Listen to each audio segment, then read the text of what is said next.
Oke, Om Roy, mungkin gimana bisa dijelaskan terkait kesimpulan?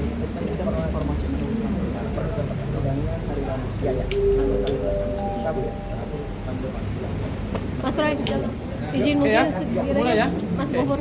Assalamualaikum warahmatullahi wabarakatuh. Selamat siang para rekan-rekan media, para YouTuber, para podcaster. Hari ini kita sudah menyelesaikan rangkaian persidangan pra peradilan yang ketiga yang terkait dengan permohonan ganti kerugian. Akibat apa? Akibat salah tangkap, tahan, geledah yang tidak sesuai dengan hukum.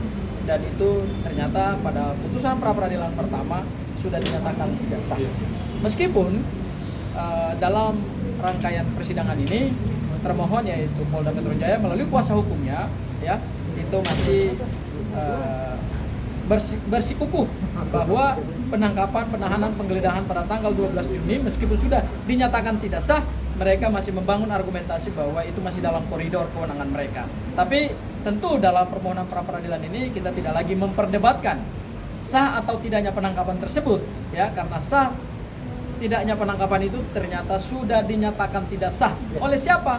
Oleh lembaga yang punya kewenangan, yaitu lembaga pra peradilan, dan itu atas nama negara. Ya, itu hal yang pertama.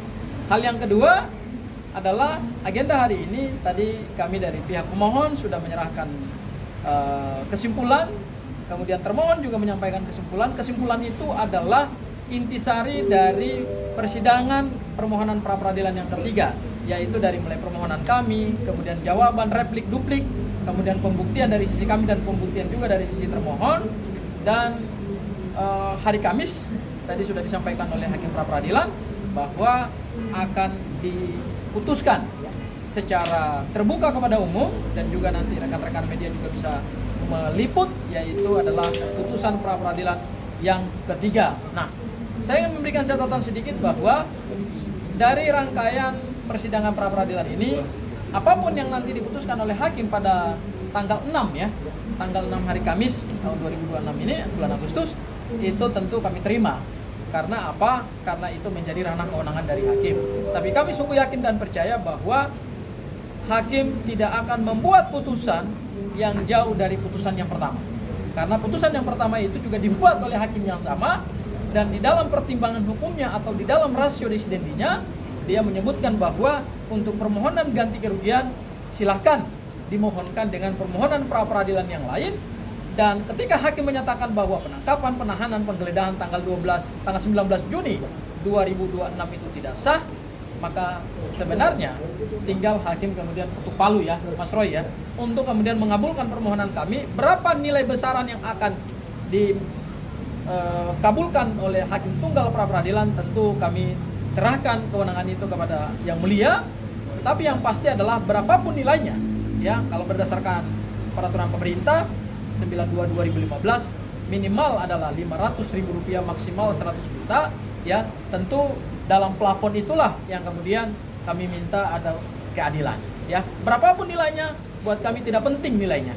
Yang penting adalah ini menjadi satu pembelajaran hukum bagi bangsa Indonesia bahwa di dalam rezim KUHP baru, di dalam KUHP baru tidak boleh lagi ada aparat yang sewenang-wenang, karena pada pra peradilan pertama pertimbangan hakimnya adalah ada kesewenang-wenangan dari aparat penegak hukum. Itu hal yang kedua. Kemudian hal yang ketiga, ada permohonan pra peradilan yang keempat, dan itu akan dimulai sidangnya pada hari Jumat tanggal 7 ya, Agustus 2026 pukul 9. Terkait dengan apa? Terkait dengan nanti disampaikan oleh Mas Roy ya. Saya sampaikan saja ya.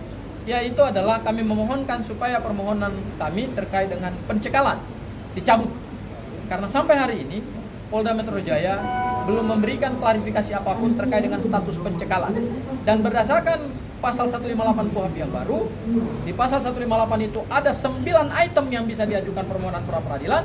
Salah satu itemnya adalah terkait dengan pencekalan ya, yaitu melarang seorang warga negara untuk berpergian ke luar negeri ketika itu dilakukan tidak sah dan atau tidak lagi menjadi kewenangan dari orang yang mempunyai kewenangan tersebut, maka secara hukum harus dinyatakan dibatalkan atau dicabut, sehingga Mas Roy nanti ke depan setelah permohonan pra peradilan keempat itu Mas Roy bebas untuk melakukan aktivitas berpergian ke luar negeri. Meskipun nanti pokok perkaranya tetap disidangkan di Pengadilan Negeri Jakarta Timur, tetapi itu sama sekali tidak menghalangi hak Mas Roy untuk melakukan perjalanan ke dunia manapun, ke negara manapun. Itu hak beliau.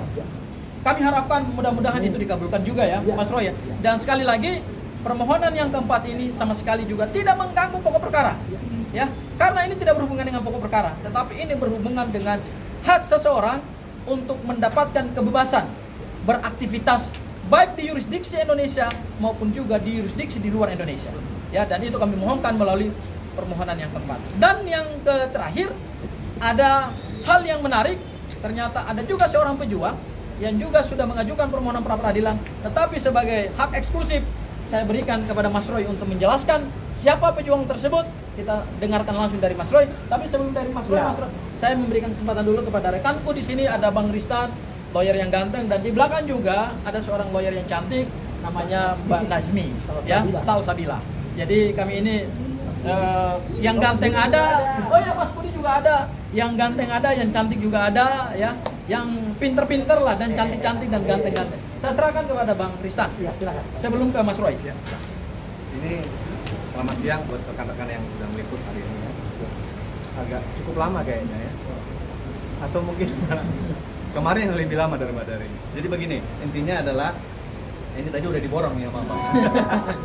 Intinya adalah praper 3 ini adalah masalah ganti rugi. Jadi ini tidak sekonyong-konyong kita melakukan ganti rugi kepada Polda. Ini ada kelanjutannya. Kenapa kita melakukan ganti rugi ini? Ya, mungkin bisa lebih jelas lagi. Karena adanya praper pertama, masalah upaya paksa penahanan, penggeledahan dan penangkapan terhadap Pak Roy. Itu sudah diputus pada tanggal 7 Juli dengan nomor putusannya 099 dengan majelis dengan hakim tunggal Pak Ketut Dermawan. Dan hari ini juga untuk praper 3 ini juga hakim tunggalnya sama, Ketut Dermawan. Itu memang harus sama karena memang ini dasarnya kita menuntut ganti rugi. Ya. Dan ini kemarin pada saat waktu alat bukti ya, ahli kemarin masih dipertanyakan oleh Polda status praper pertama ini. Seolah-olah kita nggak bisa nih ganti rugi. Padahal dasarnya adalah praper pertama ini. Kita tahu bahwa praper pertama ini adalah sifatnya adalah final and binding. Artinya berkekuatan hukum tetap.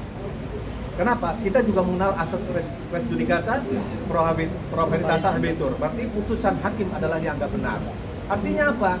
Putusan praper pertama ini, yang praper kemarin, masalah penangkapan klien itu patuh dan tunduk setiap para pihak dalam sini. Artinya pemohon, dalam arti Pak Roy dan juga Polda harus patuh dan tunduk, wajib mematuhi isi peraturan praper yang kemarin, putusan praper pertama. Artinya kita melakukan ini tindak lanjut dari praper pertama ya. Dan kemarin kita sudah banyak melakukan alat bukti ya. Alat bukti kami ada sekitar 22 alat bukti, diantaranya 8 pada praper ketiga intinya adalah pembuktian, bukan masalah tentang penahanan penangkapan lagi. Jadi kita sudah menyerahkan 22 alat bukti, 8 video ya, 8 video, 14 surat-surat di mana ada kerugian-kerugian yang fakta hukum yang kita berikan. Kemarin kita sajikan ada 14 surat ya, berupa kwitansi, kemudian juga slip setoran. Inilah yang kita buktikan kemarin di persidangan, sehingga kita melakukan ganti rugi sekitar material dan imaterial totalnya 206 juta ya. Dan ini sudah diatur sebenarnya masalah ganti rugi ini ya. Dia paling rendah 500 sampai dengan 500.000 sampai dengan 100 juta. Itu ada di PP 92 tahun 2015. Artinya apa? Yang tidak mengalami, apabila tidak mengalami luka yang berat atau kematian, itu minimalnya segitu ya, 500.000 sampai dengan 100 juta. Jadi kita wajar mengalami meminta nilai ganti segitu. Dan Pak Roy, karena ini kita juga hasilnya nanti juga bukan untuk kita ya Pak ya? Kita akan rencananya akan kita sumbang kepada Yayasan Yatim Piatu. Intinya itu. Jadi bukan untuk kita ya Pak Roy ya. Itu ya. Oke. Oke.